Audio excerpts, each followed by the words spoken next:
Hello বন্ধুরা, good morning. আজকে আমি একটা নতুন রেসিপি নিয়ে চলে এসেছি, খুব লোভনীয় রেসিপিটা।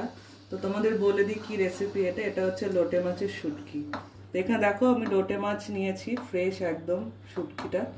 আর তোমার এটা একটু গরম জলে ধুয়ে রেখেছি, প্রথমে ধুয়ে তারপর এটাকে একটু নুন হলুদ আর তেল দিয়ে মেখে রেখেছি, দেখি একটু মিক্সিতে পেস্ট করে নিয়েছি। তাহলে তোমার এরকম সুন্দর হবে জিনিসটা। যদি কেউ শিলপাটায় বাটতে চাও বাটতে পারো। তো সেটা কী কী লাগবে সেটা বলে দিই। এটা যে পেঁয়াজ কুচি, এখানে আমি 4 থেকে 5টা পেঁয়াজ কুচি রেখেছি মাঝারি সাইজে। আর এইটা হচ্ছে তোমার 15 থেকে 16টা রসুন আছে, আদা আছে, এক টুকরো আদা আছে, আর 5 থেকে 6টা কাঁচা লঙ্কা থেতো করে রেখেছি। ভর্তা করতে করে থেতোতে ভালো লাগে। আর এই যে একটু ঝাল জন্য একটু কাঁচা লঙ্কা রেখেছি, 6-7খানা কাঁচা লঙ্কা আছে। আর এইটা হচ্ছে তোমার শুকনো লঙ্কা, এটাকে একটু গুঁড়িয়ে দিয়ে দেবো আমি। তো চলো রান্নাটা এবার শুরু করি। আমার তেল গরম হয়ে গেছে, তেলটা গরম হয়ে গেছে। এবার এটাকে আমি পেঁয়াজটা ছেড়ে দেবো।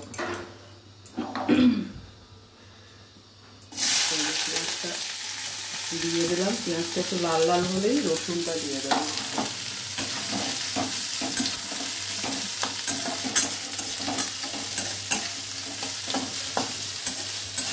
একটু লাল লাল করে এবারে কেটে দাও, কেটে দাও।